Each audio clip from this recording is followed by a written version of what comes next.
मध्यम मार्ग YouTube channel में मैं डॉक्टर पुष्पा कांबळे आप सबका स्वागत करती हूँ। आज मैं आपको लामा फेरा उपचार पद्धति का प्रयोग कैसे करते हैं वह बताती हूँ। यह उपचार पद्धति व्यक्ति के फोटो पर, घर की फ़ोटो यानी हॉल, किचन, बेडरूम की फ़ोटो ले सकते हैं। यदि बीमार व्यक्ति आपके पास आ सकता है तो उस पर भी आप उपचार पद्धति कर सकते हैं। आज मैं आपको डॉल के माध्यम से यह उपचार पद्धति बताती हूँ। इस उपचार पद्धति के परिणाम शीघ्र मिलते हैं। उपचार पद्धति में प्रयोग में आने वाले साहित्य: मरून रंग का गाउन, स्केचुमाला मंत्र जाप करने के लिए, क्रिस्टल छड़ी, अनार की लकड़ी हो सकती है जिसका प्रयोग हवा में प्रतीक चिन्ह बनाने के लिए किया जाता है। अर्थ स्टिक, ये 4 छड़ी होती हैं।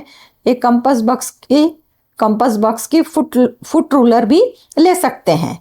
भगवान बुद्ध की फोटो या मूर्ति, एक मोमबत्ती जलाकर रखना है। बैकग्राउंड में त्रिशरण मंत्र की ध्वनि चलती रहनी चाहिए। मरीज को जमीन पर लेटने के लिए सूती या ऊनी वस्त्र या कपड़ा ले सकते हैं। रिंगिंग बाउल या बेल भी बजा सकते हैं यदि आपके पास है तो। लामा फेरा उपचार पद्धति में बताई गई वस्तुओं की आवश्यकता होती है। जो लोग यह वीडियो पहली बार देख रहे हैं उन लोगों ने पार्ट 1 से पार्ट 23 तक की वीडियो देखते हैं तो यह वीडियो में बताई गई उपचार पद्धति को समझने में आसानी होगी। लामा फेरा का अर्थ है गुरु और घेरा। लामाओं को गुरु कहा जाता है। यूनिवर्सल लाइफ फोर्स एनर्जी, इसे ही लामा फेरा कहते हैं। कॉस्मिक एनर्जी, ब्रह्मांडीय ऊर्जा विश्व में फैली हुई है। जीवन जीने के लिए ब्रह्मांडीय ऊर्जा की जरूरत होती है। जब कोई परेशानी आती है, मन कमजोर होता है, तब समझ लेना होगा कि शरीर में ब्रह्मांडीय ऊर्जा की कमी है। शरीर में ब्रह्मांडीय ऊर्जा लामा फेरा उपचार पद्धति से बढ़ाई जा सकती है। ध्यान करते हैं, ध्यान करते समय ब्रह्मांडीय ऊर्जा मन के माध्यम से शरीर में प्रवेश करती है। जो आपके सामने चल रहा है उस पर ध्यान देना होगा और जाती आती सांस पर ध्यान देना होगा। इसके व्यतिरिक्त कुछ नहीं करना, ध्यान अपने आप हो जाएगा। भगवान बुद्ध द्वारा बताई गई उपचार पद्धति में 12 सिंबल का प्रयोग किया जाता है। सभी सिंबल अपने आप में महत्वपूर्ण सिंबल हैं। सिंबल के नाम आलुमा, आमीन, न्यास, त्र्यंबक, वक्रतुंड, आयुषी, क्रियासार, क्रियामान, नित्या, इंद्राक्षी, पावक, समीरा। इन सिंबल में हजारों मंत्र की शक्ति निहित है।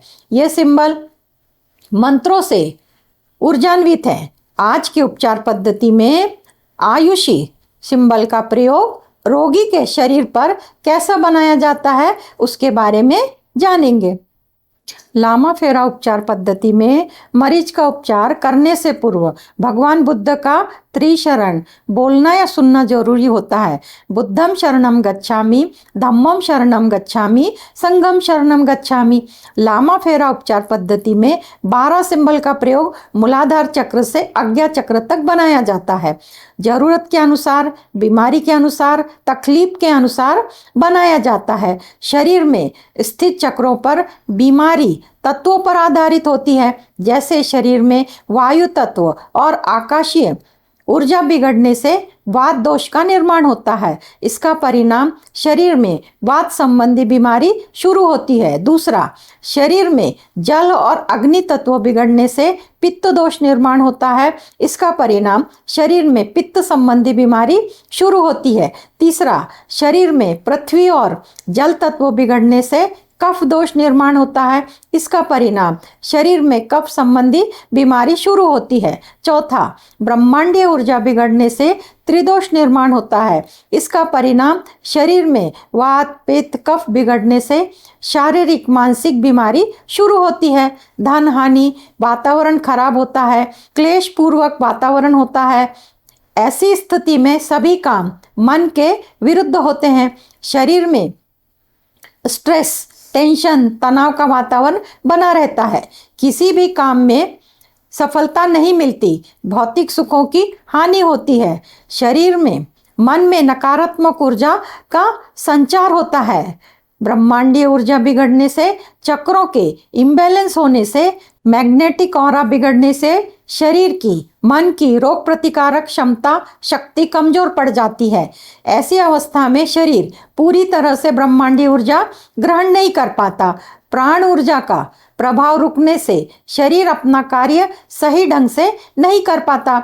इस कारण शरीर कई तरह की मानसिक और शारीरिक बीमारी के चपेट में आ जाता है। भौतिक सुखों की हानि होती है। शरीर में स्थित चक्रों पर सिंबल बनाने से पूर्व चक्रों को संबंधित मंत्र के द्वारा ऊर्जान्वित करना चाहिए। इससे चक्रों से संबंधित और तत्व से संबंधित बीमारी का उपचार करने में मदद मिलती है। मंत्र: मूलाधार चक्र लम, स्वादिष्ठान चक्र वम, मणिपुर चक्र रम, अनाहत चक्र यम, विशुद्धि चक्र हम, आज्ञा चक्र ओम, सहस्त्रान चक्र ओम। चक्र से संबंधित मंत्र प्रत्येक चक्र पर मुद्रा की सहायता से 7 बार बनाना और करना चाहिए। एकाग्र चित्त से मंत्र करते हैं तो ब्रह्मांडीय ऊर्जा मन के माध्यम से शरीर में प्रवेश करती है। शरीर शक्ति का अनुभव करने लगता है। उस शक्ति का प्रयोग भौतिक, आध्यात्मिक और भी जो भी जरूरत है उसके पाने के लिए कर सकता है। आयुषी प्रतीक चिन्ह का प्रयोग कहाँ और क्यों करना चाहिए इसके बारे में जानते हैं। आयुषी प्रतीक चिन्ह आशीर्वाद: किसी भी कार्य की शुरुआत करने के पूर्व भगवान का आशीर्वाद लिया जाता है। कोई भी कार्य शुरू करने से पहले आयुषी प्रतीक चिन्ह बनाया जाता है। किसी को आशीर्वाद देते समय और दुआ देते समय आयुषी प्रतीक चिन्ह बनाते हैं तो उस कार्य का फल अधिक गुना बढ़ जाता है, सकारात्मक ऊर्जा को सील करता है। इस प्रतीक चिन्ह की मदद से बिगड़े हुए रिश्ते जोड़ने में मदद होती है। रिश्तों को सुधारने के लिए आयुषी का प्रयोग किया जाता है। रोगी को आयुषी प्रतीक चिन्ह सभी गुरुओं, देवताओं और प्राकृतिक ऊर्जाओं से उनके ज्ञान को, चेतना को, जागरूकता को बढ़ाने में मदद करता है। दूरस्थ उपचार पद्धति यानी डिस्टेंस हीलिंग के लिए आशीर्वाद देता है। आज्ञा चक्र के मदद से शरीर में प्रवेश करता है। डिस्टेंस हीलिंग के लिए दूर रहने वाली व्यक्ति से जोड़ता है। प्रतीक चिन्ह का प्रयोग समाप्त करने के लिए 3 बार ओम का उच्चार किया जाता है और 3 बार भगवान बुद्ध को धन्यवाद दिया जाता है। उपचार पद्धति का कोई साइड इफेक्ट नहीं होता, सिर्फ होता है तो लाभ होता है। प्रतीक चिन्ह चक्रों पर बनाया जाता है। चक्रों से संबंधित जानकारी और उनको ऊर्जान्वित करने के मंत्र को जानते हैं। 7 चक्रों के माध्यम से शरीर के तल पर चक्रों से संबंधित चीजों के लिए मंत्र के माध्यम से ऊर्जा बढ़ाई जा सकती है। चक्रों को ऊर्जान्वित करने के बाद संबंधित उद्देश्य पूरा किया जा सकता है। मूलाधार चक्र मंत्र लम शरीर में, मन में स्थिरता बनाए रखने के लिए, हड्डियों को मजबूत करने के लिए, मानसिक स्थिरता बनाए रखने के लिए, रिश्तों को बेहतर बनाए रखने के लिए और सामाजिक स्तर के लिए, इन सबको बेहतर करने के लिए मंत्र का उच्चार करना होता है। स्वादिष्ठान चक्र मंत्र वम इच्छा शक्ति को बढ़ाने के लिए, कोई नया क्रिएशन करने के लिए मंत्र का उच्चार करना होता है। मणिपुर चक्र रम धन, वैभव, सुख, समृद्धि, ऐश्वर्य, मान सम्मान, शरीर में अन्नमय कोश के लिए उसको मजबूत करने के लिए मंत्र का उच्चार करना होता है। अनाहत चक्र यम प्रेम के लिए, रिश्तों के लिए, शरीर तल पर अपने प्राण के लिए, अपने आप से प्रेम करने के लिए, समाज के लोगों के साथ अच्छे संबंध बनाए रखने के लिए मंत्र का उच्चार करना होता है।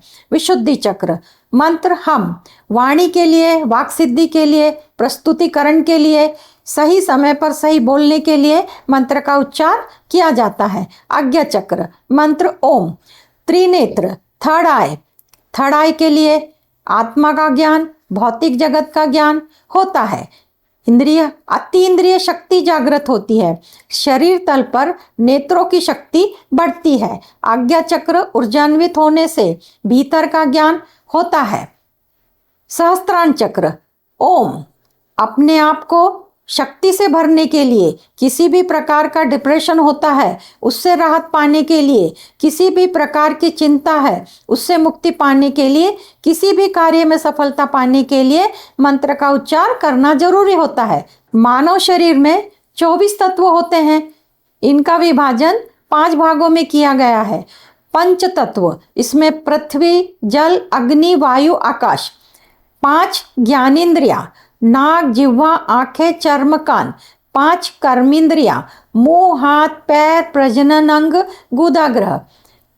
5 तन्मात्रा, गंध, रस, रूप, स्पर्श, शब्द। 4 अंतःकरण, मन, चित्त, बुद्धि, अहंकार।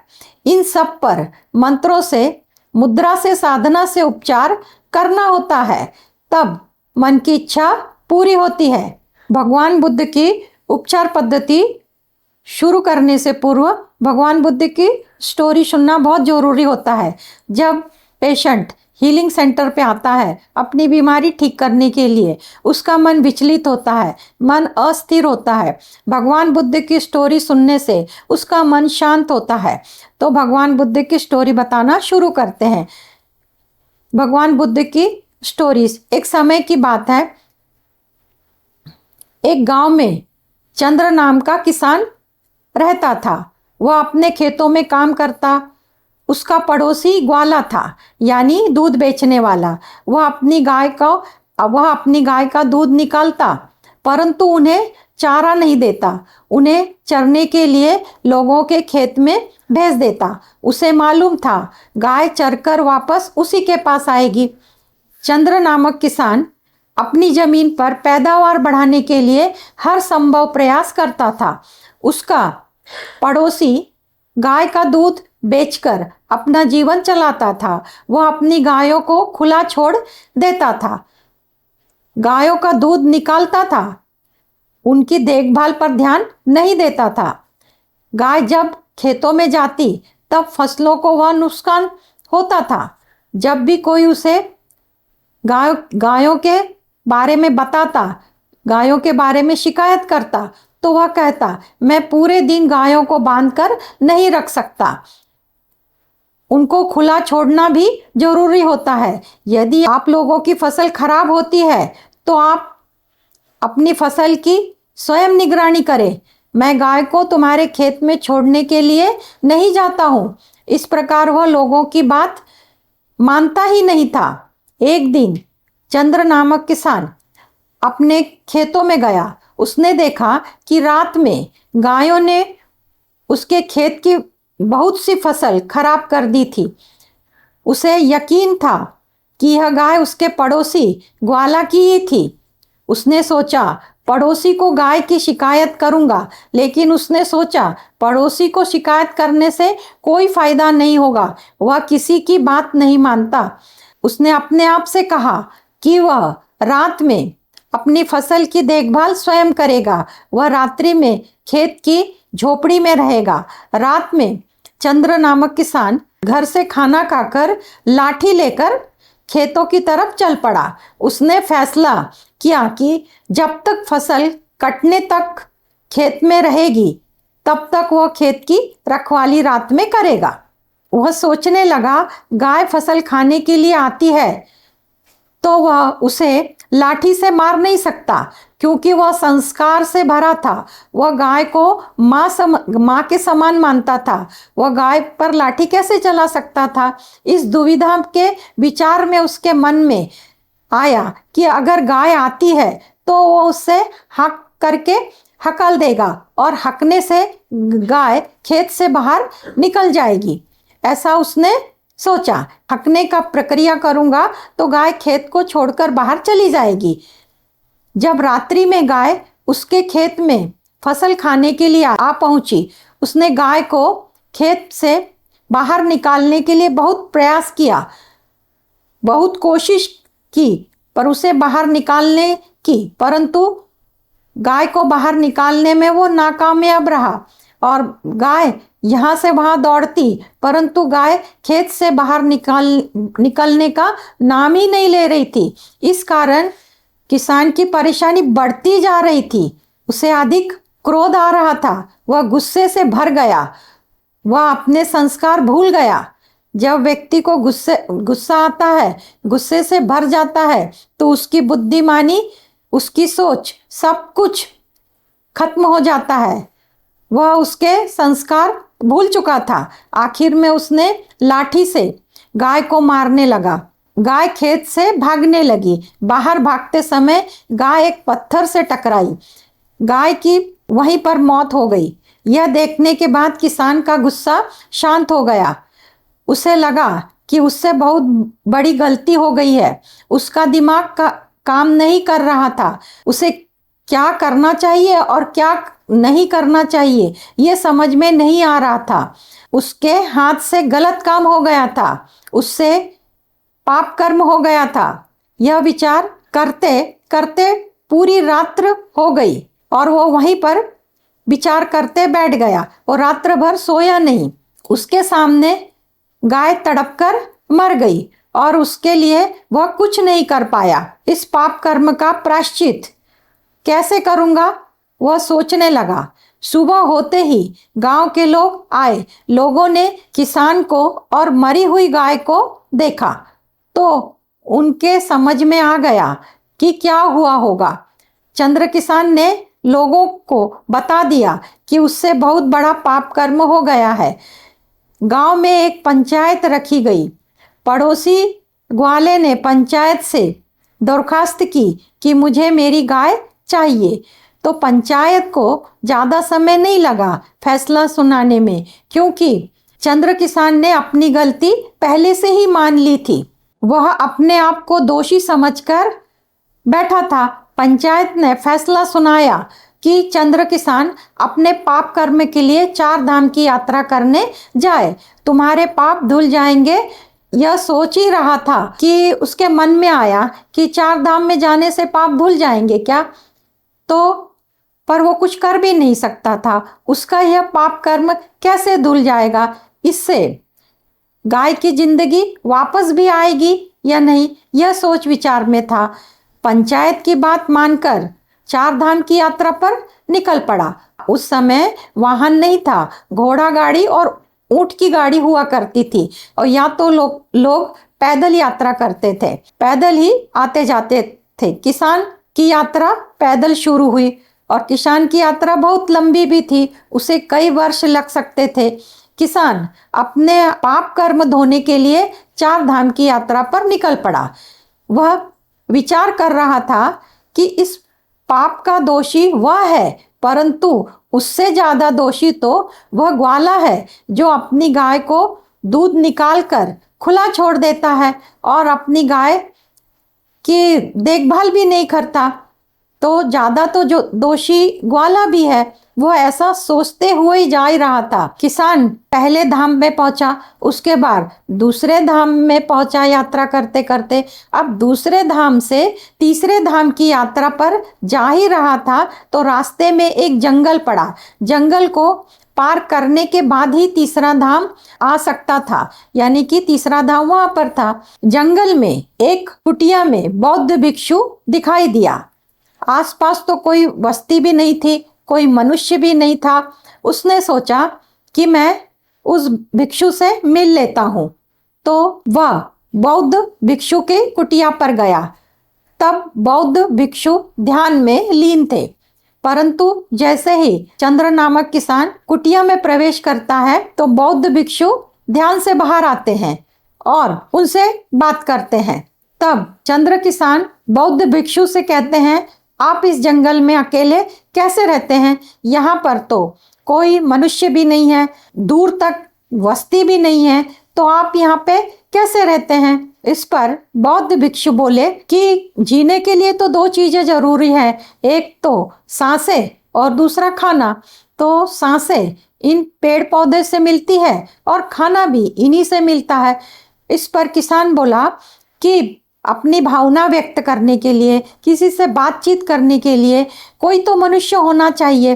तो और इस पर बौद्ध भिक्षु ने उनसे कहा कि तुम्हें लगता है कि मेरे पास कोई भी नहीं है, क्योंकि तुम्हारी आंखें सीमित चीजें ही देख सकती हैं, लेकिन मेरे पास वह भी है जो तुम्हारी आंखें देख नहीं सकती और जो कण कण में बसा है, उसके बारे में तो तुम जानते भी नहीं हो। इस पर किसान को लगने लगा कि ये कोई साधारण साधु या साधारण बौद्ध भिक्षुक नहीं है, इनकी समझ गहरी है, इनसे मुझे मेरे सवालों के जवाब मिल सकते हैं।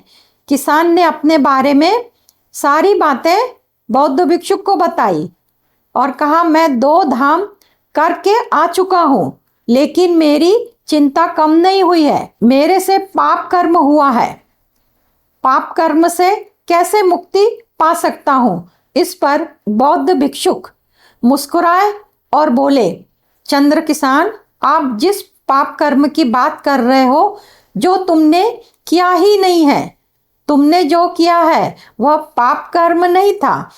तुम्हें लगता है कि वह पाप कर्म है, वास्तव में वह पाप कर्म नहीं है। यदि आप उस गांव के खेत में गाय को चरने के लिए छोड़ देते तो क्या होता? गाय पूरी फसल खा कर सब नष्ट कर देती, तो भविष्य में उसका परिवार का उदर निर्वाह कैसे होता? इसलिए आपने गाय को खेत से बाहर निकाला और तुमसे ये कर्म हो गया। तुम्हारा सबसे बड़ा कर्म यही है कि तुम अपने फसल की रक्षा करो, और वही तुम्हारा सबसे बड़ा कर्म था। अपना कर्म पूरा करने के लिए इंसान को कुछ भी करना पड़े, उसे वह करना होगा। यदि तुमने यह कार्य किया है, यह जरूर देखना है कि हमारी प्राथमिकता क्या है। अपनी प्राथमिकता के आधार पर अपने कर्मों का चुनाव करना होगा। और बौद्ध भिक्षुक ने कहा, जब तक अपने आप को कर्ता समझते हो तब तक तुम्हें दुख ही प्राप्त होगा, और होता है और होता रहेगा। तुम्हारा मन अशांत रहेगा। तुम समझ रहे हो कि तुम करने वाले हो, तुम कर्ता हो, वही तुम्हारे दुख का कारण है। तुम्हें लग रहा है कि तुम्हारे वजह से गाय मारी गई है, क्योंकि तुम अपने आप को कर्ता समझ रहे हो, लेकिन जब अपने आप को क्रिया समझोगे तो कर्म करने वाला समझोगे, तब तुम्हें दुख नहीं होगा, क्योंकि तुम कर्ता नहीं हो, तुम क्रिया हो। कर्ता और रचने वाला तो कोई और है। तुम इस नाटक में अभिनय कर रहे हो, अपना पात्र पूरा कर रहे हो। अपना कार्य करो और यहाँ से चले जाओ। अपने आप को इस नाटक का निर्देशक कभी मत समझना। निर्देशक कोई और है, हम अभिनेता हैं, अपना अभिनय करने आए हैं। इस अभिनय में हमें जो पात्र मिला है उसे भली भांति पूरा करना होगा। हमारा सबसे बड़ा कर्तव्य है। तुम्हें किसान का पात्र मिला है, इसलिए तुम अच्छे से किसानी करो, तो ही तुम्हारा निर्देशक खुश होगा। यदि तुम अभिनय अच्छा नहीं करोगे तो वह निर्देशक दुखी होगा। इसलिए तुमने कुछ गलत नहीं किया। तुम अपनी किसानी का पात्र अच्छी तरह से निभा रहे हो। शंका विनाश तक पहुंचा देती है, वह खुद का नाश कर लेती है। वही तुमने किया।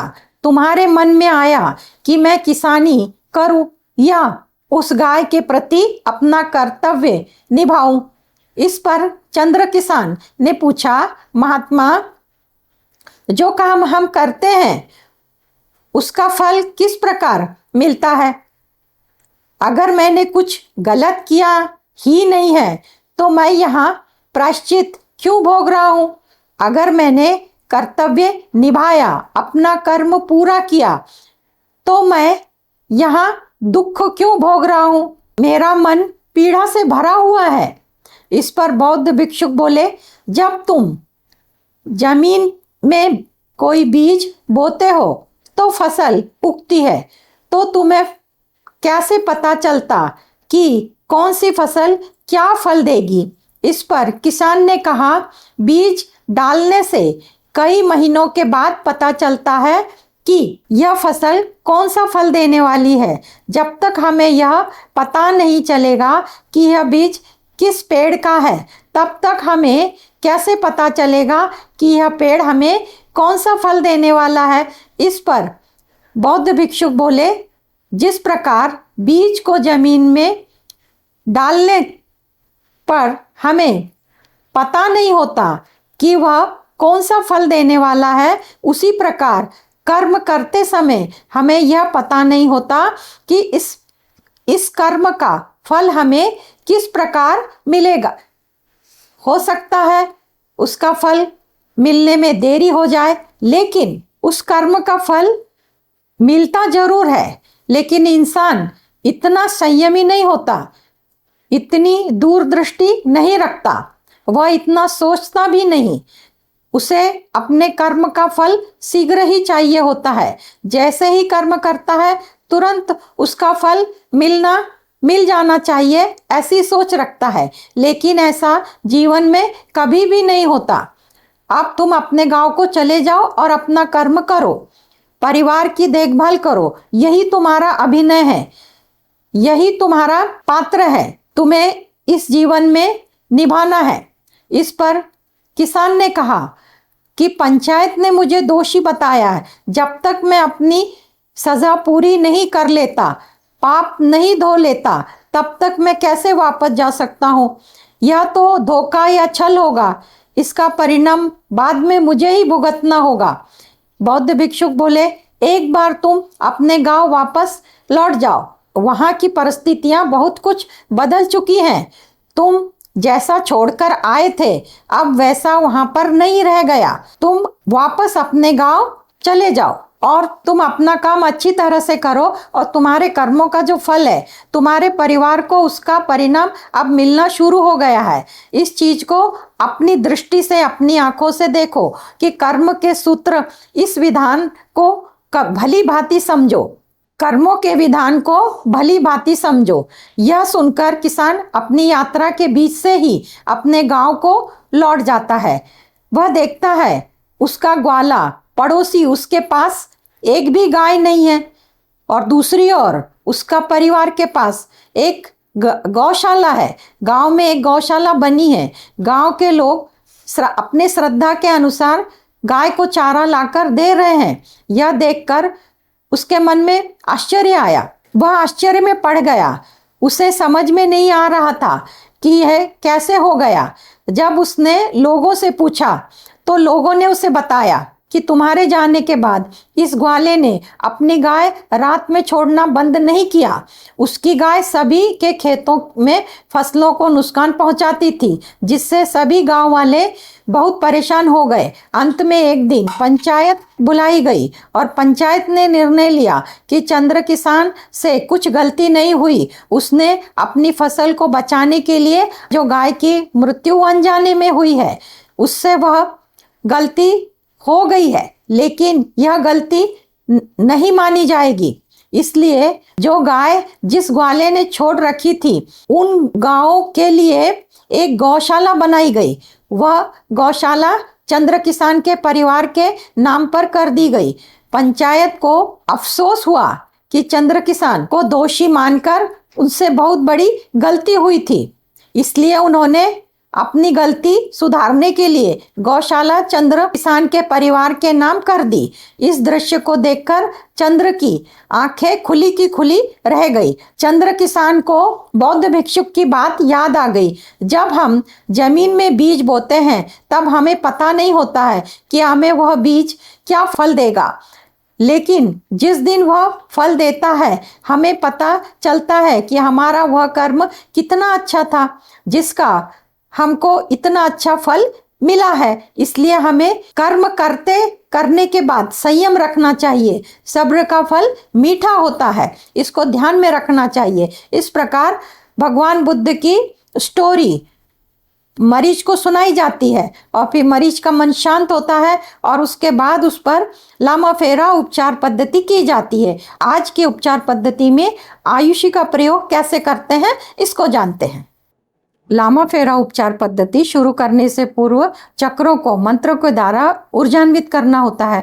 तो मूलाधार चक्र का मंत्र है लम। अब मूलाधार चक्र का मंत्र लम है, पर इन चक्रों को मुद्रा के सहायता से, तो आज की जो मुद्रा है सर्व लक्ष्य प्राप्ति मुद्रा। तो सर्व लक्ष्य प्राप्ति मुद्रा कैसे बनाते हैं? दोनों अंगूठों को इस तरह करके नमस्कार की मुद्रा में, पर इस आकार में आ जाएगा। तो ये जो मुद्रा है इसको सातों जब मंत्र करेंगे तब तक इसको मुद्रा बनी रहेगी। इस मुद्रा को रखते हुए मूलाधार चक्र का मंत्र लम, लम 7 बार करेंगे। एक लंबी गहरी सांस लेंगे, lump lump lump lump lump lump lump. धन्यवाद। स्वादिष्ठान चक्र, स्वादिष्ठान चक्र का मंत्र है वम। एक लंबी गहरी सांस लेंगे और वम मंत्र वम वम वम वम वम वम वम। धन्यवाद। मणिपुर चक्र, मणिपुर चक्र का मंत्र रम। एक लंबी गहरी सांस लेंगे, रम रम रम रम रम रम रम। धन्यवाद। अब अनाहत चक्र, अनाहत चक्र का मंत्र है यम। एक लंबी गहरी सांस लेंगे और मंत्र यम यम यम यम यम यम यम। धन्यवाद। विशुद्धि चक्र, विशुद्धि चक्र का मंत्र है हम। एक लंबी गहरी सांस लेंगे और हम बीच का मंत्र करेंगे, हम हम हम हम हम हम हम। धन्यवाद। अब आज्ञा चक्र, आज्ञा चक्र का मंत्र है ओम। एक लंबी गहरी सांस लेंगे, ओम ओम ओम ओम ओम ओम ओम। धन्यवाद। सहस्त्रान चक्र, सहस्त्रान चक्र का मंत्र है शक्तिशाली मंत्र ओम। इसको दीर्घ कहते हैं।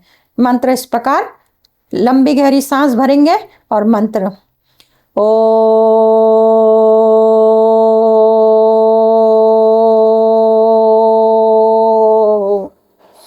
इस प्रकार 7 बार मंत्र करेंगे और मंत्र करने के बाद मुद्रा को 3 बार धन्यवाद देंगे, धन्यवाद धन्यवाद धन्यवाद। इसके बाद मुद्रा खोलेंगे। अब मुद्रा खोलने के बाद लामा फेरा उपचार पद्धति में जब भी मरीज हीलिंग सेंटर पे आता है तो उसे इस प्रकार उसके चक्र को ऊर्जान्वित करने के बाद उसे जिस जिस चीज़ों की आवश्यकता होती है उन चीज़ों के बारे में बताती हूँ। तो पहले मैंने मरीज के तौर पे डॉल का इस्तेमाल किया है। भगवान बुद्ध की प्रतिमा है, मोमबत्ती है, और अब ये जो 4 स्टिक है, ये 4 स्टिक क्यों यूज़ करनी है? तो अर्थ एलिमेंट जो बैलेंस में शरीर में प्रवेश करता है, एक खंदे से नीचे, एक दूसरे खंदे के नीचे, अब दोनों घुटनों के नीचे और इस दोनों घुटनों के नीचे, तो ये अर्थ एलिमेंट को, जमीन तत्वों को बैलेंस करता है। अब ये जो छड़ी है इससे आयुषी प्रतीक चिन्ह का प्रयोग करेंगे। अब इसमें ये जो माला है इससे भगवान बुद्ध का मंत्र करेंगे। और ये जो मरून रंग का कपड़ा है, जो भी मरीज हीलिंग सेंटर पे आता है, अगर उसने अपने आप से कोई मरून रंग का वस्त्र धारण किया है, फिर भी उसे शाल या जो भी है वस्त्र ओढ़ाया जाता है। तो इस प्रकार उसे वस्त्र ओढ़ाया जाता है। अब जब पेशेंट आता है, पेशेंट हीलिंग सेंटर पे आता है, आज का जो आयुषी प्रतीक चिन्ह है उसे कैसे बनाते हैं? तो आयुषी प्रतीक चिन्ह पहले एक सर्पल आकार है। अब जो लोग पहली बार इस वीडियो को देख रहे हैं उनके लिए बता दूं कि ये जो सर्पल आकार का पहले बना के एक दंडी और उसके बाद ओम बनाया जाता है। हाँ, इस प्रकार ये आयुषी बनाते हैं और ये आयुषी का मतलब होता है आशीर्वाद।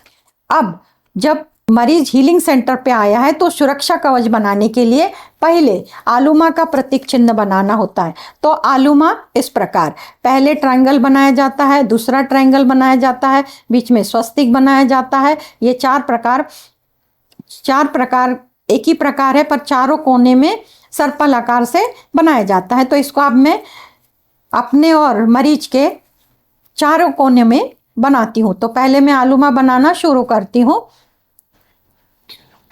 बीच में स्वस्तिक बनाती हूँ और उसके बाद ये चार जो चार है वो गांठे हैं, ये चार वो गांठे हैं और बीच में टिम्ब है। इस पहले ईशान कोण में, अब इसके वायव्य कोण में बनाती हूँ। पहले ट्रायंगल बन गया, उसमें नीचे से दूसरा ट्रायंगल बन गया और बीच में स्वस्तिक बन गया, चार बिंदी। अब पहला 1 2 3 4 जो सर्पल आकार का 1 2 3 4 1 2 3 4 1 2 3 4। उसी प्रकार अब नैऋत्य कोण में पहले ट्रायंगल बनाएंगे, पहले ऊपर वाला, अब नीचे वाला, बीच में स्वस्तिक और चार बिंदी और चारों कोनों में सर्पल आकार के 1 2 3 4 1 2 3 4 1 2 3 4 1 2 3 4। अब आग्नेय कोण में पहले ट्रायंगल बनेगा, फिर नीचे से दूसरा ट्रायंगल, बीच में स्वस्तिक, चार बिंदी 1 2 3 4 1 2 3 4 1 2 3 4 1 2 3 4। इस प्रकार आलूमा बना के हीलर और जो मरीज है वो सुरक्षा कवच में आ गए हैं। अब सुरक्षा कवच में आने के बाद उनके ऊपर अब उपचार होगा। ये आलूमा कैसे बनाना ये बता दिया।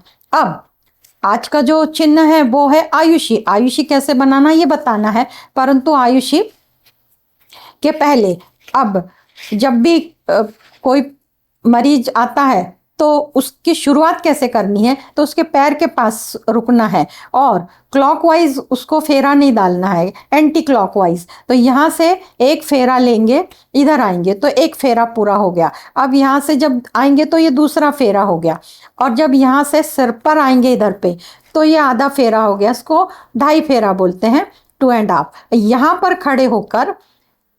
पर खड़े होकर ये जो प्रतीक चिन्ह वो बनाना होता है, पर ये मैंने कैसे करना है ये बताया। और ये जब ऐसे पूरा फेरा करते हैं तो ये फेरा के समय मंत्र चलना होता है। एक तो वातावरण में भी भगवान बुद्ध का त्रिशरण मंत्र चलना होता है और जब ये फेरे लेते हैं तब भी मंत्र करना होता है, तब इस माला का प्रयोग किया जाता है। तो अब मैं त्रिशरण मंत्र की शुरुआत करती हूँ। तो भगवान बुद्ध से प्रार्थना करनी होगी कि ये जो भी मरीज है जिसका जो नाम है इनको आशीर्वाद दें और इनकी जो भी समस्या है इनकी समस्या दूर करे, इनके रिश्ते बेहतर करे और इनको अपने जो भी मन से जो चाहते हैं वो इनकी इच्छा पूरी हो। तो शुरू करते हैं। पहले भगवान बुद्ध को नमस्कार करते हैं। भगवान बुद्ध हमें आशीर्वाद दे, जो हम ये क्रिया कर रहे हैं मैं एक माध्यम हूँ, भगवान बुद्ध की ऊर्जा ही इनको हील करेगी, ठीक करेगी। मैं भगवान बुद्ध से प्रार्थना करती हूँ कि आप मुझे आशीर्वाद दें। मैं मंत्र शुरू करती हूँ। अब मंत्र इस प्रकार है, बुद्धं शरणं गच्छामि, धम्मं शरणं गच्छामि, संघं शरणं गच्छामि। बुद्धं शरणं गच्छामि, धम्मं शरणं गच्छामि, संघं शरणं गच्छामि। बुद्धं शरणं गच्छामि, धम्मं शरणं गच्छामि, संघं शरणं गच्छामि। बुद्धं शरणं गच्छामि, धम्मं शरणं गच्छामि, संघं शरणं गच्छामि। बुद्धं शरणं गच्छामि, धम्मं शरणं गच्छामि, संघं शरणं गच्छामि। बुद्धं शरणं गच्छामि, धम्मं शरणं गच्छामि, संघं शरणं गच्छामि। बुद्धं शरणं गच्छामि, धम्मं शरणं गच्छामि, संघं शरणं गच्छामि। बुद्धं शरणं गच्छामि, धम्मं शरणं गच्छामि, संघं शरणं गच्छामि। बुद्धं शरणं गच्छामि, धम्मं शरणं गच्छामि, संघम शरणं गच्छामि, बुद्धं शरणं गच्छामि, धम्मं शरणं गच्छामि, संघम शरणं गच्छामि, बुद्धं शरणं गच्छामि, धम्मं शरणं गच्छामि, संघम शरणं गच्छामि, बुद्धं शरणं गच्छामि, धम्मं शरणं गच्छामि, संघम शरणं गच्छामि, बुद्धं शरणं गच्छामि, धम्मं शरणं गच्छामि, संघम शरणं गच्छामि, बुद्धं शरणं गच्छामि, धम्मं शरणं गच्छामि, संघम शरणं गच्छामि, बुद्धं शरणं गच्छामि, धम्मं शरणं गच्छामि, संघम शरणं गच्छामि, बुद्धं शरणं गच्छामि, धम्मं शरणं गच्छामि, संघम शरणं गच्छामि, बुद्धं शरणं गच्छामि, धम्मं शरणं गच्छामि, संघम शरणं गच्छामि, बुद्धं शरणं गच्छामि, धम्मं शरणं गच्छामि, संघम शरणं गच्छामि, बुद्धं शरणं गच्छामि, धम्मं शरणं गच्छामि, संघम शरणं गच्छामि, बुद्धं शरणं गच्छामि, धम्मं शरणं गच्छामि, संघम शरणं गच्छामि, बुद्धं शरणं गच्छामि, धम्मं शरणं गच्छामि, संघम शरणं गच्छामि, बुद्धं शरणं गच्छामि, धम्मं शरणं गच्छामि, संघम शरणं गच्छामि, बुद्धं शरणं गच्छामि, धम्मं शरणं गच्छामि, संघम शरणं गच्छामि, बुद्धं शरणं गच्छामि, धम्मं शरणं गच्छामि, संघम शरणं गच्छामि, बुद्धं शरणं गच्छामि, धम्मं शरणं गच्छामि, संघम शरणं गच्छामि, बुद्धं शरणं गच्छामि, धम्मं शरणं गच्छामि, संघम शरणं गच्छामि, बुद्धं शरणं गच्छामि, धम्मं शरणं गच्छामि, संघम शरणं गच्छामि, बुद्धं शरणं गच्छामि, धम्मं शरणं गच्छामि, संघम शरणं गच्छामि, बुद्धं शरणं गच्छामि, धम्मं शरणं गच्छामि, संघम शरणं गच्छामि, बुद्धं शरणं गच्छामि, धम्मं शरणं गच्छामि, संघम शरणं गच्छामि, बुद्धं शरणं गच्छामि, धम्मं शरणं गच्छामि, संघम शरणं गच्छामि, बुद्धं शरणं गच्छामि, धम्मं शरणं गच्छामि, संघम शरणं गच्छामि, बुद्धं शरणं गच्छामि, धम्मं शरणं गच्छामि, संघम शरणं गच्छामि, बुद्धं शरणं गच्छामि, धम्मं शरणं गच्छामि, संघम शरणं गच्छामि, बुद्धं शरणं गच्छामि, धम्मं शरणं गच्छामि, संघम शरणं गच्छामि, बुद्धं शरणं गच्छामि, धम्मं शरणं गच्छामि, संघम शरणं गच्छामि। धन्यवाद। अब मैं भगवान बुद्ध से प्रार्थना करती हूँ कि मुझे ये जो मैं प्रतीक चिन्ह बना रही हूँ इसके लिए मुझे आशीर्वाद दे। अब ये प्रतीक चिन्ह मैंने बताया आयुषी कैसे बनाना है। आयुषी को कपाल पर जब जो भी पॉजिटिव एनर्जी होती है उसको सील करके रखा जाता है। तो आयुषी का अर्थ आपको बताया आशीर्वाद। जब हम किसी को आशीर्वाद देते हैं तो उसके साथ दुआ होती है, उसके साथ बहुत बड़ा एक प्रकार का धन होता है कि उसको सक्सेस मिलने वाला है। तो भगवान बुद्ध आशीर्वाद देने वाले हैं, पर मैं आयुषी का चिन्ह इनके जो मस्तक से कपाल है इसके ऊपर बना रही हूँ। पहले सर्पल आकार बन जाएगा, सीधी दंडी बन जाएगी, बाद में ओम का आकार, इस प्रकार। तो जब जो भी प्रतीक चिन्ह बनाया जाता है उसको 3 बार आयुषी आयुषी आयुषी बनाते समय बोलते हैं और उसके बाद 3 बार धन्यवाद देते हैं, धन्यवाद धन्यवाद धन्यवाद, और 3 बार ओम का उच्चार किया जाता है, ओम ओम ओम। इस प्रकार मैंने ये जो क्रिया है वो उसको पूरी की है। अब मैं भगवान बुद्ध से प्रार्थना करती हूँ कि भगवान बुद्ध आए और आपकी ऊर्जा आकर इस मरीज का जो भी नाम है इस मरीज को आप हील करें। भगवान बुद्ध की ऊर्जा आई, इनको हील किया, इनके पॉजिटिविटी को सील किया, निगेटिविटी को दूर किया और इनके रिश्तों को बेहतर किया, इनको आशीर्वाद दिया। इस प्रकार आयुष प्रतीक चिन्ह का प्रयोग किया जाता है। भगवान बुद्ध ने आकर हमें आशीर्वाद दिया, इसलिए भगवान बुद्ध को 3 बार धन्यवाद धन्यवाद धन्यवाद।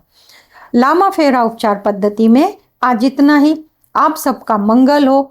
आप सबने मुझे देखा सुना, इसके लिए आपको धन्यवाद। आप सब में स्थित दिव्य आत्मा को मेरा शत शत नमन। धन्यवाद।